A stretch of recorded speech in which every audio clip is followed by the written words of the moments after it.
امروز جای مجامله و ملاحظه کاری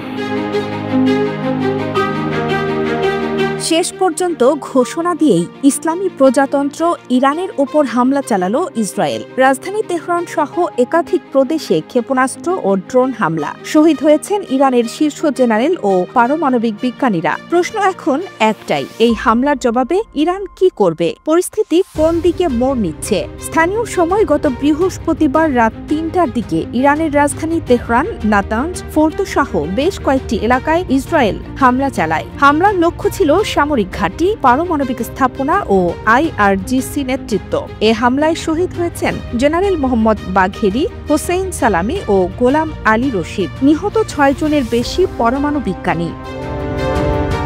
ইরানের সর্বোচ্চ নেতা আয়াতুল্লাহ খামেনি জাতির উদ্দেশ্যে দেওয়া ভাষণে বলেছেন, ইসরায়েলের এই হামলা তাদের জন্য এক বেদনাদায়ক গন্তব্য তৈরি করবে। ইতোমধ্যে ইরান শতাধিক কামিকাজে ড্রোন ইসরায়েলের দিকে পাঠিয়েছে। সব প্রস্তুতি নেওয়া হয়েছে ব্যালিস্টিক ও হাইপারসনিক ক্ষেপণাস্ত্র ছোড়ার। চীন, জাপান, সৌদি আরব এমনকি ব্রিটেন পর্যন্ত এই হামলার নিন্দা জানিয়েছে। জর্ডান, ব্রিটেন ও আমেরিকা ইরানি ড্রোন ভূপাতিত করতে মাঠে নেমেছে। প্রশ্ন উঠেছে, ইসরায়েলের হামলায় কি আমেরিকার সম্মতি ছিল?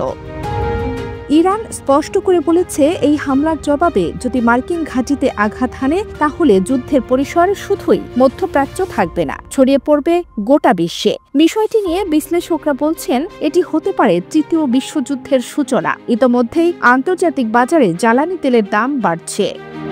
ইরান ইসরায়েল সংঘাত আজ আর কেবল আঞ্চলিক কোনো দ্বন্দ্ব নয়, এটি বৈশ্বিক শান্তির জন্য হুমকি।